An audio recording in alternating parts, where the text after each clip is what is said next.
ধানমন্ডির ওমেন কমপ্লেক্সের মাঠে এই বছরের সবচেয়ে বড় কনসার্টটা হচ্ছে। সেখানে মাইলস, এলআরবি, ফিলিংস, ওয়ারফেজের পাশাপাশি ওয়ার্ম আপ ব্যান্ড হিসেবে সুযোগ পেয়েছে রুশোর ব্যান্ড ইউন্ডো। রুশোর জন্য 4টি গান গাওয়ার সময় বরাদ্দ করা হয়েছে। এই কনসার্টটা রুশোর জীবনে এখন পর্যন্ত সবচেয়ে বড় কনসার্ট। এই সুযোগটা করে দিয়েছেন রুশোর মামা, মোহাম্মদপুর ধানমন্ডি এলাকার রংবাজ তোতা। আয়োজকদের তোতা সাফ জানিয়ে দিয়েছে, রুশোর ব্যান্ডকে নিলে এখানে কনসার্ট হবে, নইলে হবে না। তোতাকে নারাজ করে কনসার্ট করার মতো রিস্ক নেয়নি আয়োজকরা। 10টা নতুন ব্যান্ডের তালিকার মধ্যে ছিল রুশোর ব্যান্ড। সেখানে সবাইকে টপকে রুশো চান্স পেয়েছে, এটা খুব বেশি কেউ জানেনি। রুশো যখন মঞ্চে উঠে তখন তাকে মাঠে অর্ধেক ভরেছে, তখন মাঠ অর্ধেক ভরেছে। লম্বা লাইনে ধীরে ধীরে তরুণ তরুণীরা ওমান কমপ্লেক্সের মাঠে ঢুকছে। মোটামুটি সবার লক্ষ্য পরের ব্যান্ড ওয়ারফেজের কনসার্টটা ধরা। রুশো 4টা নিজের লেখা সুর ও কম্পোজ করা গান রেডি করে রেখেছিল। গানগুলো সাইকেডেলিক রক ফর্মে করা। গানের কথাগুলো এতটাই বিমূর্ত যে সেটার অর্থ বুঝতে হলে রীতিমতো গবেষণা করতে হবে। রুশো তার জান প্রাণ দিয়ে গানগুলো গাইছে, কিন্তু মাঠের মধ্যে সেটার বিন্দুমাত্র প্রতিক্রিয়া নেই। এমনকি গান শেষে কেউ তালিটুকু দিতেও যেন আলসেমি করছে। রুশো ভালো গান গায়, গিটার বাজায়, ওর সাথে ড্রামার, বেস গিটারিস্ট, কিবোর্ডিস্ট সবাই ট্যালেন্টেড মিউজিশিয়ান, অথচ গানের ভেতর দিয়ে তারা আবেদন তৈরি করতে পারছে না। রুশোর চেনা জানা তার বন্ধুবান্ধব মিলে প্রায় শখানেক ছেলে মেয়ে মাঠের এক প্রান্ত থেকে রুশোকে উৎসাহ দিয়ে চিৎকার করছে, যেটা মাঠের বাকি দর্শকের মধ্যে বেশ বিরক্ত করছে। রুশোর 3য় গান থেকে দর্শকরা অধৈর্য হয়ে উঠেছে। হেভি মেটাল ফর্মে যে সেই গানটি গাইছে, গানের কোথাও রক্তক্ষরণ শব্দটা আছে বলে আর সেই শব্দের সময় তাল মাত্রা জনিত একটি ব্রেক আছে বলে বোঝা যায় রুশো একটি বাংলা গান গাইছে। রুশো হার্ডকোর রকার, সে ওয়েস্টার্ন মিউজিক দিয়ে হুবহু ফিলিংসটা ধারণ করেছে, হুবহু ফিলোসফিটা ধারণ করেছে। কেউ মিউজিকের ফর্ম ভেঙে লোকাল ফর্ম তৈরি করতে নারাজ।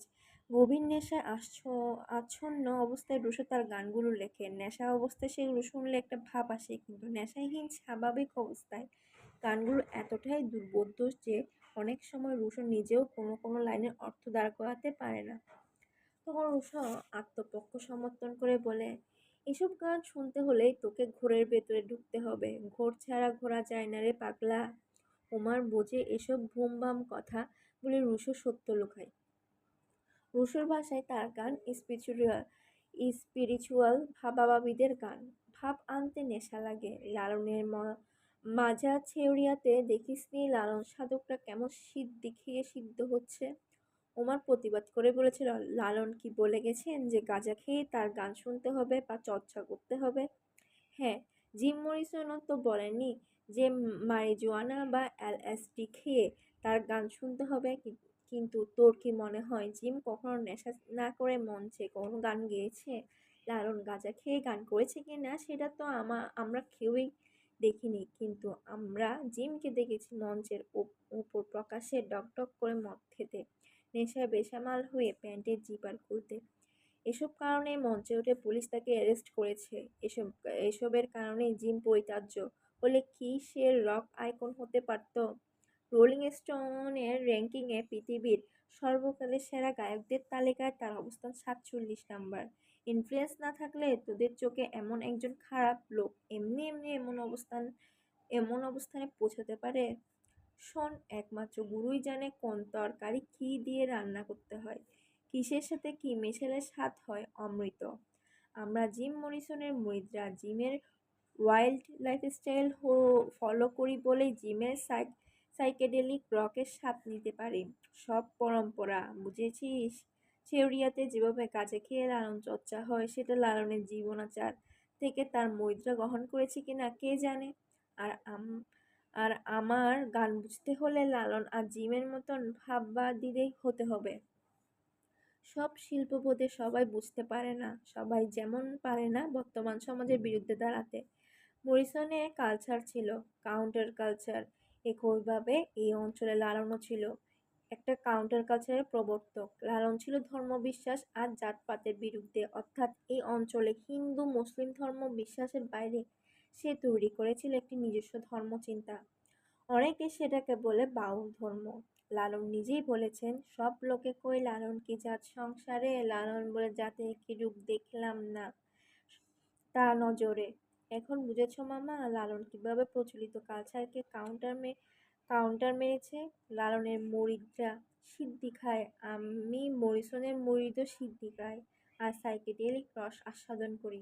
বলা তো যায় না মামা, আগামী 20-25 বছর পর আমার মুরিদরাও সিদ্ধি খাবে আর আমার গানের মর্ম উপলব্ধি করবে আর বলবে, আহা গুরুর রূপ বর্তমানে বসে বসে লিখেছে ভবিষ্যতের গান। বর্তমানকালের গর্ধবরা বুঝতেই পারেনি কোন উচ্চ মার্গে ছিল তাদের গুরু রুশো। তখন ইতিহাসে তোর নাম লেখা থাকবে, তুই ছিলি আমার প্রথম মুরিদ, আমার প্রতি প্রথম ঈমানটা তুই এনেছিলি। এসব কথা রুশো হালকা মেজাজে বললেও উমার জানে রুশো এইসব কথা তার বিশ্বাসের ভেতর থেকে বলে।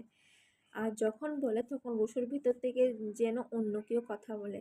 একমাত্র উমরই বুঝে গেছে রুশোর লক্ষ্য শুধুমাত্র গায়ক হওয়া নয়, তার লক্ষ্য গুরু হওয়া। সে তার গানের ভক্ত তৈরি করতে চায় না, চায় মুরিদ তৈরি করতে। এমন মুরিদ যে তাকে প্রথমে চর্চা করবে, তারপর ধারণ করবে, তারপর তাকে পুজো করবে।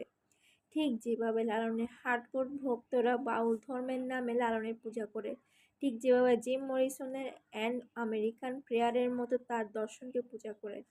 রুশো প্রচলিত ধর্ম মানে না। রুশো যখন বলে মিউজিক ইজ মাই রিলিজিয়ন আর আমি হলাম সেই ধর্মের নতুন গুরু, ওমর তখন তাকে তাচ্ছিল্য করে বলে, ফোট আমাদের গুরু আজম খান। রুশো রেগে গিয়ে বলে, হাইকোর্টের মাজারে আর মিরপুরের শাহ আলীর মাজারে গিয়ে দেখ অশিক্ষিতরা কত শত গরুর পাপ ধরে বসে বসে গাঁজা টানছে। ওদের মতন তোরাও জানিস না গুরু কাকে বলে আর গুরু হওয়ার যোগ্যতা কি।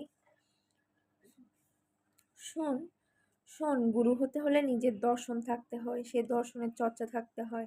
সেটা গানে গানে সুরে সুরে অথবা উপাসনার আকারে উদযাপিত হয়। একজন কথা লিখে দিবে, অন্যজন সুর করে দিবে, আর গায়ক লম্বা লম্বা চুল রেখে গাঁজা খেয়ে টলতে টলতে মঞ্চে সেই গান ডেলিভারি দিয়ে কয়েক হাজার ভক্তকে মাতিয়ে দিলে গুরু হওয়া যায় না। গুরু হচ্ছে সে যে নিজের কথা নিজের সুরে নিজের দর্শন মোতাবেক প্রচার করে। সময়ের সাথে সাথে সেই দর্শনকে ভক্তদের চর্চার ভিতর দিয়ে টিকে থাকতে হয়। এমন গুরু এই অঞ্চলে শুধু একজনই আছে, সেটা লালন ফকির। আর পশ্চিমে আছে জিম মরিসন। কুষ্টিয়ার ছেউরিয়াতে গুরু লালনের সমাধিতে যা ঘটে, একই ঘটনা ঘটে প্যারিসের পেরলাইসেইজ সিমেট্রিতে, মরিসনের সমাধিতে। আজম খানের সব মিলিয়ে অনেক গান আছে। সেই সব গানের মধ্যে খুব বেশি হলে 10-15টা গান তার নিজের লেখা। সেই কয়েকটা গানের ভিতরে দিয়ে সে কোনো নির্দিষ্ট মতামত এস্টাবলিশ করতে পারেনি।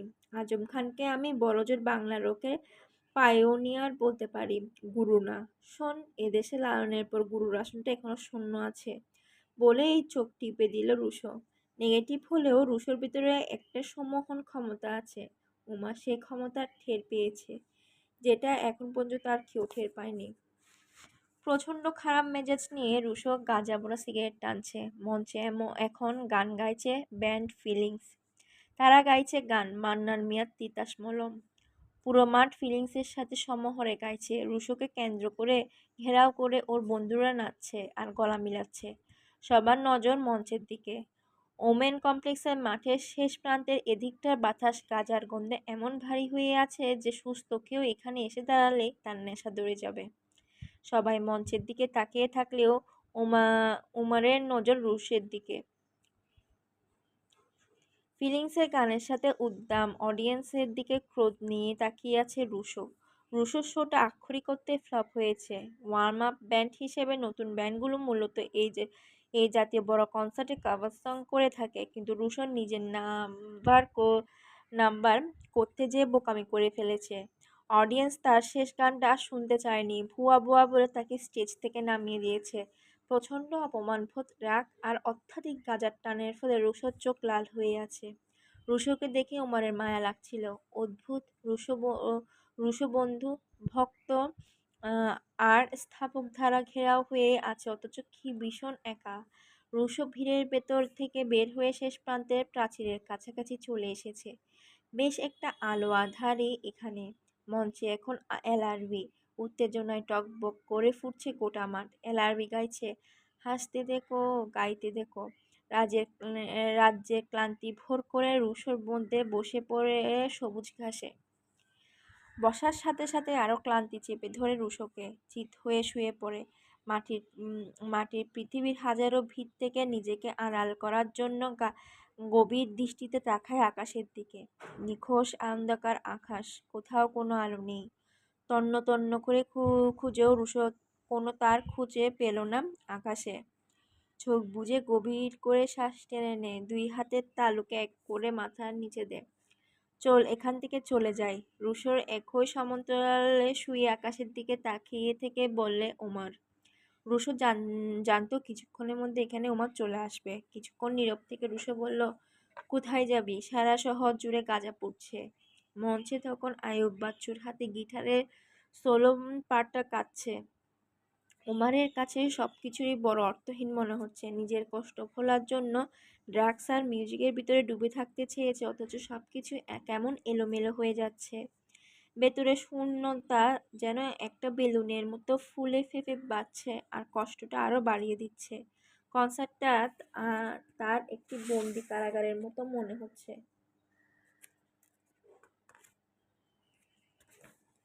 সে এখান থেকে বের হতে চায়, আবার রুশো ছাড়া বেরও হতে পারবে না। রুশো যেন নিজেই একটা বিরহের সঙ্গীত, নিজেই ড্রাগস। তবে কি ওমর সত্যি সত্যি রুশোর মরিদ হয়ে গেছে? আজ সব কিছুতেই ওভারডোজ। দুজন পুরো 2 বোতল ফেন্সিডিল খেয়েছে। আর গাঁজা কত স্টিক পুড়েছে সে হিসাব ওরা জানে না। গুপিবাগের রমা রুশোর সাথে কিবোর্ড বাজায়। আজ রমা কাঁটাবনের বস্তির সব মাল মনে হয় একাই কিনে ফেলেছে। আজ ছিল রমার জন্মদিন, তার উপর এমন গ্র্যান্ড শো। চল এ শহর ছেড়েই চলে যাই। কই যাবি? প্রথমে বুড়িগঙ্গায় যাব, তারপর নৌকা চড়ে প্ল্যান করব কই যাব। ঠিক আছে চল। তড়াক করে ওমর উঠে দাঁড়ায়। রুশো ঠিক সেইভাবে পড়ে থাকে। উঠতে চায় কিন্তু পারে না। কেউ যেন তাকে মাটির সাথে পেরেক মেরে আটকে রেখেছে। ওমর হাত বাড়ায় রুশোর দিকে। রুশো হাত ধরে না, একটা গড়ান দিয়ে উপর হয়ে, তারপর 2 হাত ভর দিয়ে হাঁটুর উপরে বসে। চুলের ব্যান্ডটা খুলে ফেলে। 12 ইঞ্চি লম্বা চুলের জঙ্গল যেন ঝাঁপিয়ে পড়ে ঢেকে দেয় তার মুখমণ্ডল। আলো আঁধারির মাঝে রুশোকে এখন বুদগ্রস্ত নারীর মতো মনে হচ্ছে। এরপর হাতের উপর ব্যালেন্স রেখে ধীরে ধীরে উঠে দাঁড়ায় রুশো।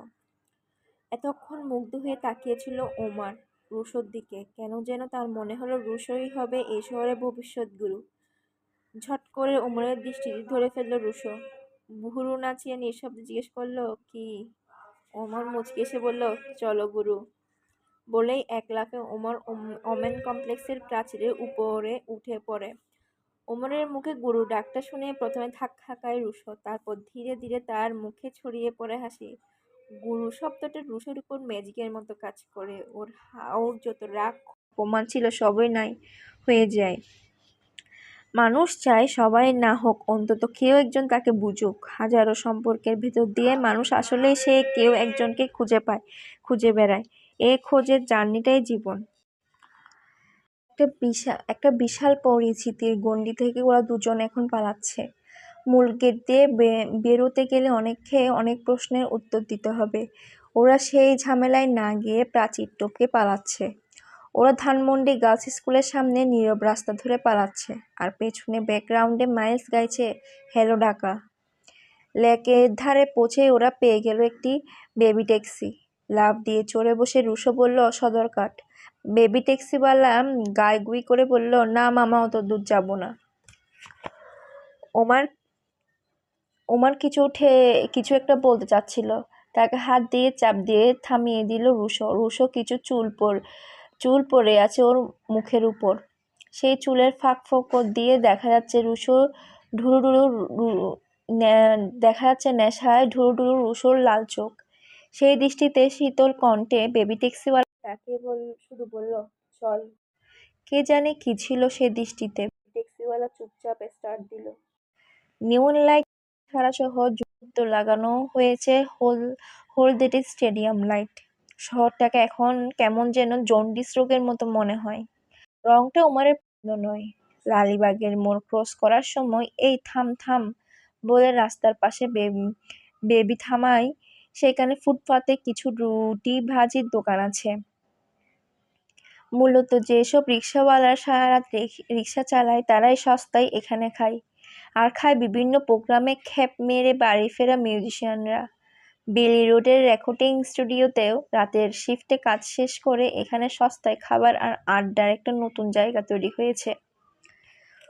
রুশো আর ওমারের খাওয়া দেখলে বোঝা যায় গাজার খিদে কত ভয়াবহ। বেবি ট্যাক্সিওয়ালাকে নিয়ে ওরা পেট পুরে তৃপ্ত সহকারে খায়। বেবি ড্রাইভার এখন ওদের বুঝে গেছে। প্রায় ওদের বয়সী ড্রাইভারের ভিতরে একটা বাউলা বাউলা ভাব আছে। মধ্যরাতের প্রায় নীরব শহরকে বেবি ট্যাক্সি আর উৎকট ভটভট শব্দ বিরক্ত করতে করতে ছুটছে সদরঘাটের দিকে। চাঁদপুর আর বরিশালগামী শেষ লঞ্চগুলো চলে গেছে অনেক আগে। একটা অস্বস্তিকর নীরবতা নেমে এসেছে সদরঘাট লঞ্চ টার্মিনালে। ওয়াইজঘাট জিঞ্জিরা যাওয়ার কয়েকটা খেয়া নৌকা ছাড়া নদীটাও প্রায় এখন শুনশান। অনেক দর কষাকষির পর ৭০ টাকা ঘন্টায় রাজি হয়েছে একটা খেয়া নৌকার মাঝি। মাঝি মূলত জেলে, মাঝে মাঝে খেয়া ঘাটে ট্রিপ মারে। রুশো আর ওমারকে নিয়ে মাঝি বাবু বাজার বাদামতলির দিকে বৈঠা মারা শুরু করলো। যত তাড়াতাড়ি সম্ভব আমাদেরকে অন্ধকারের দিকে নিয়ে চলো। রুশোর এ কথায় মাঝি কেমন থতমত খেয়ে যায়। তবুও সাহস করে মাঝি জানতে চায়, কেন মামা অন্ধকারে যাইতে চান কেন, মতলব কি?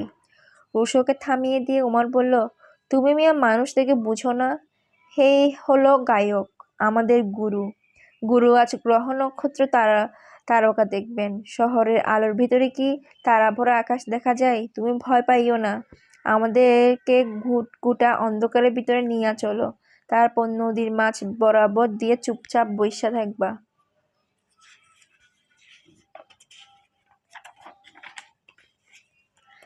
খেয়া পারাপারে বেশ বড়সড় নৌকাটা পাটাতনের উপর একটা শীতল পাটি বিছানো। দুই বন্ধু টান টান হয়ে শুয়ে পড়ে, মাথার নিচে হাত দিয়ে আকাশের দিকে তাকিয়ে থাকে। মাঝি একটা বিড়ি ধরিয়ে বেশ জোরে জোরে বৈঠা মেরে নৌকাটাকে মাঝ নদী বরাবর নিয়ে যায়।